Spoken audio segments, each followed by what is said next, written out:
volver a encontrarnos en esta cursada virtual. Hoy vamos a dar inicio a una unidad nueva, que es la unidad número 3, tema 1, la cual vamos a estar haciendo referencia a las niñas, la escuela y los agentes transmisores de cultura. Primeramente, antes de poder dar inicio y desarrollar en el video la unidad nueva, les quiero comentar de que estuvimos viendo su participación activa en el Padel. La verdad que no es una participación por participar, sino que vimos comentarios muy bien elaborados, respetando las consignas, que es lo importante, que era añadir un comentario y no exceder las 200 palabras. Muchos pudieron resumirla antes de las 200, pero por lo general la actividad que les propusimos pudieron resolverla con facilidad y los comentarios estuvieron muy interesantes y acordes a lo que se planteaba en la consigna. Bien, ahora sí vamos a dar inicio. Bueno, como les decía, vamos a hacer hincapié y a trabajar el tema 1 de la unidad 3 y vamos a hablar de la transmisión. Bien. Bueno, cuando nosotros hablamos de transmisión, hacemos referencia a que la transmisión se da de una generación a otra. Y en términos generales, el sentido de transmitir se dirige a poder darle un código de acceso a los descendientes para que puedan inscribirse en esta nueva realidad. Bien, también hablamos de las transmisiones parentales y acá cuando nos referimos a transmisiones parentales hablamos de aquellas personas que cumplen estos roles y que tienen esta capacidad de poder brindarle este espacio a sus descendientes para que puedan apropiarse de su herencia psíquica. Bien, por otro lado sabemos que las niñas que están en plena constitución del psiquismo y que este psiquismo se constituye a través y teniendo en cuenta su historia, en esta constitución para ellos y para ellas es todo un trabajo y un arduo trabajo psíquico, ¿no? Es la construcción de su historia que va capítulo por capítulo construyéndose en relación al mundo también, ¿no? Al mundo del cual forman parte, a este mundo circundante, y que se van a apropiar de ella, de este mundo, para poder construir su identidad. Bien. Acá hay que poder realizar una diferenciación entre lo que es lo transmitido, que un otro nos transmite, y lo heredado. Esto va a ser fundamental. ¿Por qué? Porque nosotros vamos a armar lo que es el proceso de historización. Nosotros armamos nuestro proceso de historización como sujetos a partir de lo que nos transmiten los otros. Estos otros puede ser el grupo familiar.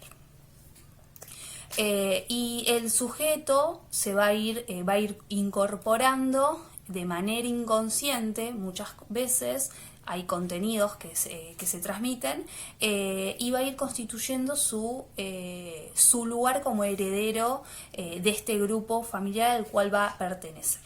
Bien, ahora vamos a hablar de lo que es el pensamiento genealógico, ¿no? ¿A qué apunta esto? En realidad, esto apunta a un estudio de vínculos intrageneracionales o transgeneracionales, los cuales se van a dar en dimensiones sincrónicas o diacrónicas en estos contextos. Cuando cuando nosotros estamos hablando de les sujetos, estos sujetos van a estar enmarcados por estas transmisiones, ¿no? Y las transmisiones se van a dar como mensajes organizados y destinados a los descendientes. Y estos descendientes van a incorporar ciertos contenidos y estos contenidos van a ser incorporados de forma inconsciente, porque son contenidos inconscientes y que no... y que uno no va a tener, que lo va a acceder a uno en realidad, porque no es tengo ganas de incorporarlo o no tengo ganas de incorporarlo, lo incorporás en este intercambio que tenés con aquellas personas que te constituyen, ¿no? Con tu ámbito familiar. Bien, entonces muchas de estas veces, cuando nosotros estamos en este proceso de historización, se puede ver cómo estos otros nos marcan, nos delimitan y cómo nuestros contextos nos van a determinar como sujetos. ¿Por qué nos van a determinar? Porque estamos enmarcados en un contexto sociohistórico, cultural, y nos constituye un otro. Por otro lado, es interesante poder plantear qué significa ser heredero, ¿no? Entonces, ser heredero implica estar en una cadena generacional, ¿no? Ser descendiente y apropiarse de lo que un otro me está transmitiendo. Entonces, y en esta apropiación es interesante nombrar un autor que él es René Caes, y él retrabaja un poco lo que viene trabajando Freud, y lo retrabaja desde este sentido. Él habla de la transmisión y dice que en la transmisión, la apropiación no va a haber apropiación pasiva en el transmitir. La adquisición que vos hagas de eso que un otro te está transmitiendo va a ser activa, y eso te va a conformar como sujeto, ¿no? Pero como sujeto activo.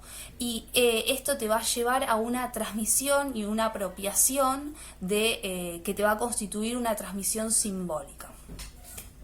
Después hay otro autor, que es Ciccone, que está por estas mismas líneas de pensamiento, y él dice,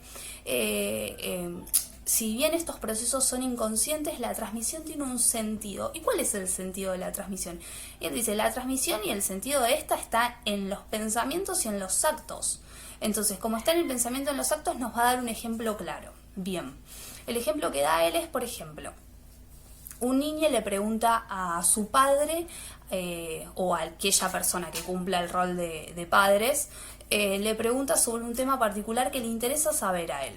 Entonces dice, este otro le contesta de una manera, o le puede no contestar, o le contesta de una manera como descalificatoria. ¿Cuál es el sentido de la transmisión?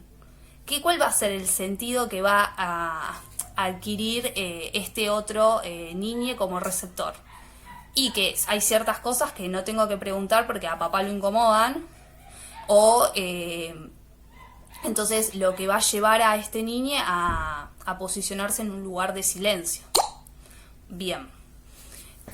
Por otra parte, es también muy interesante poder, siguiendo estas líneas de transmisión, hablar de lo que es la transmisión intergeneracional, ¿no? Y esta capacidad de poder realizar una transformación, una reelaboración simbólica a nuestros descendientes, en lo cual va a estar implicado los deseos, las tramas familiares, los fantasmas familiares, por así decirlo, mitos, y los cuales de alguna manera van a sostener y van a ser las bases para la transmisión intersubjetiva. Vamos a hablar de un tipo de transmisión en relación a la enseñanza. Entonces hablamos de la transmisión educativa. Y esta transmisión está como en dos callejones sin salida. Por un lado, ante esta abstención pedagógica en relación al respeto del niño, y por el otro, ante una fabricación de un niño por las exigencias sociales. Ustedes, como futuros docentes, deberían centrarse en este sujeto, en este niño, en relación al mundo, y considerarlo como un sujeto que tiene una historia que lo antecede y tiene un presente y va a construir un futuro.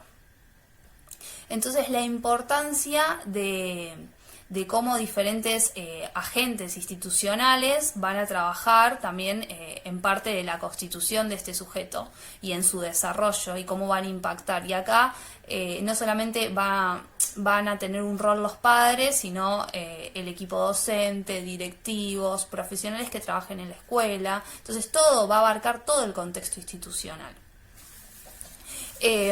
Otra cosa importante a trabajar es esto de tener en cuenta la actuación docente, ¿no? Y la decisión docente en relación a su práctica áulica, ¿no? Y qué decisiones va a tomar y cómo va a ejercer su rol. Entonces esto va a influir en toda esta constitución por parte de la agencia institucional escuela. Hay que considerar, nosotros cuando trabajamos con sujetos tenemos que considerarlos que tienen una historia. Entonces, en esta línea de historia y de contextos sociales, este sujeto va a estar como en dos, constituido y por dos mundos circundantes simbólicos diferentes, tanto por padres o madres o roles que cumplan esos, o personas que cumplan esos roles, y va a estar atravesado por ciertas características de cada familia, ¿no? Y va a quedar como en una encrucijada. Entonces esta historia y este lugar que va a ocupar el sujeto también va a depender de cómo aquellas personas o figuras parentales de alguna manera tramitaron y desarrollaron la relación con sus padres, qué lugar ocupaban en su historia familiar, ellos como hijos o hijas, y también darle esta posibilidad de poder abandonar el espacio de hijo para dejarle ese espacio a este niño que es su descendiente y darle ese lugar. Bien, siguiendo estas líneas de contexto hay una autora que es Janin y ella habla en términos de infancia, ¿no?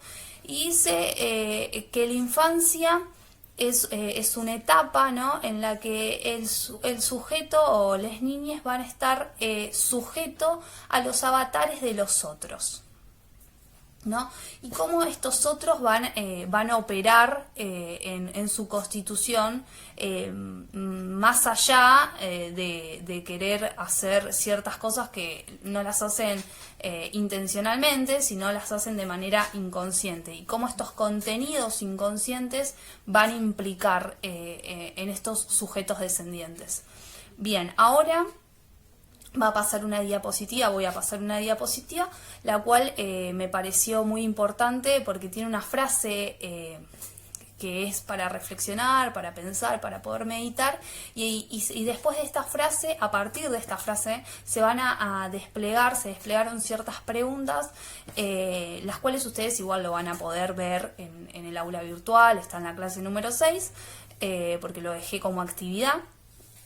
Pero es importante que la escuchen. Ahora voy a leer la frase. Cuando no se sabe manejar el timón y se comienza a explorar territorios, se necesitan más que nunca las luces del faro y los relatos de los viajes de antiguos navegantes. Entonces nos preguntamos. Ahora van a ver la frase en pantalla para que la puedan detener el video y puedan reflexionar y pensar cuáles serían las posibles respuestas de las preguntas que surgieron a partir de esta frase.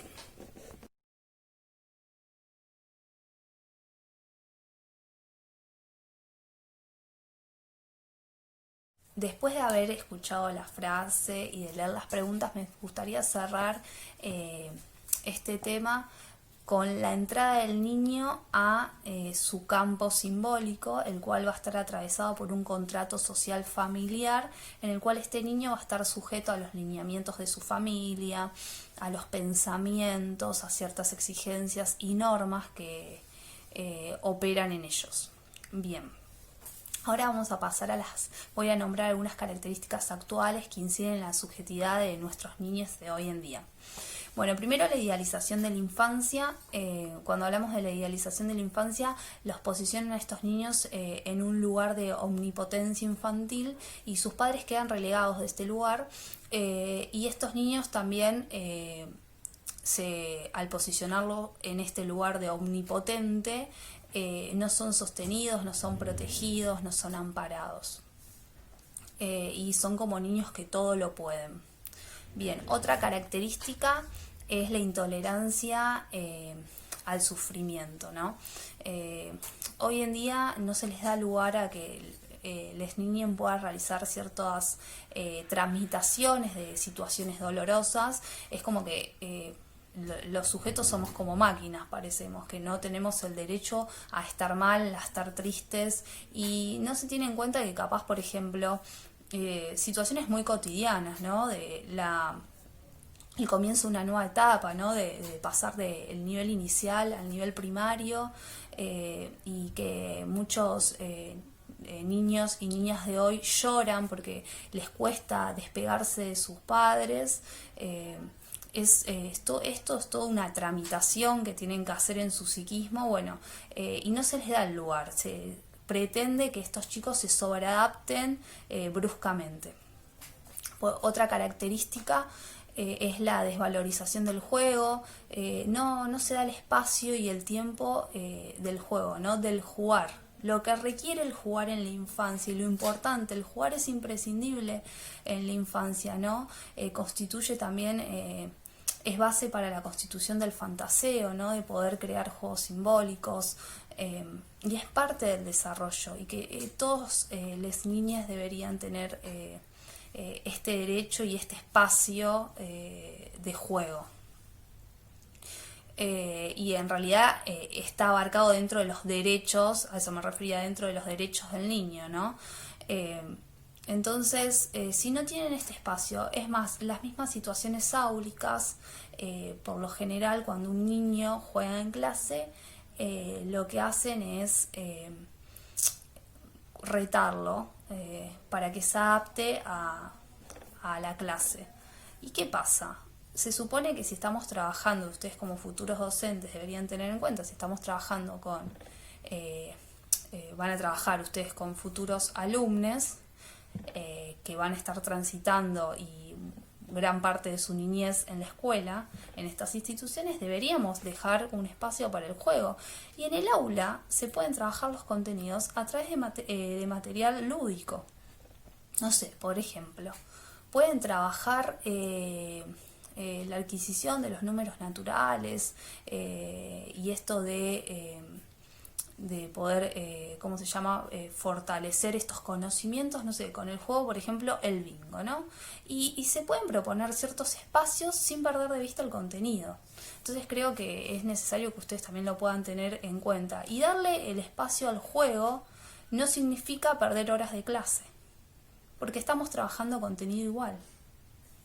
Bien, otra característica que incide en la subjetividad de hoy en día está relacionada con esto de las pantallas, ¿no? La prevalencia de las imágenes.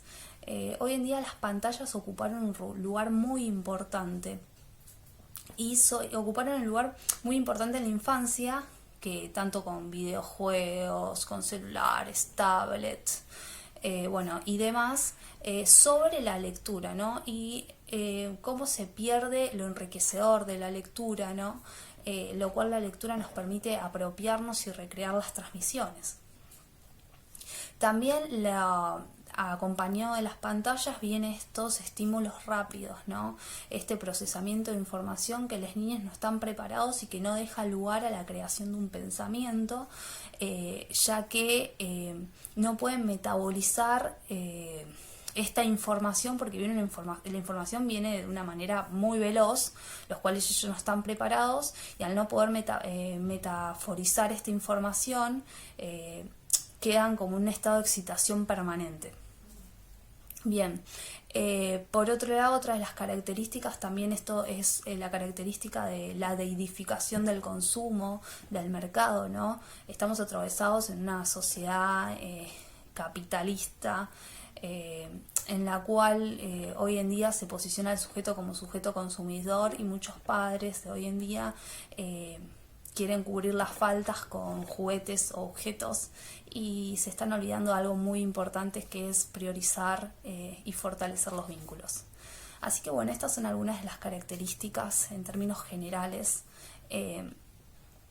que van a ir trabajando y van a poder ir encontrando en la lectura y en los textos que les propusimos para la clase de hoy.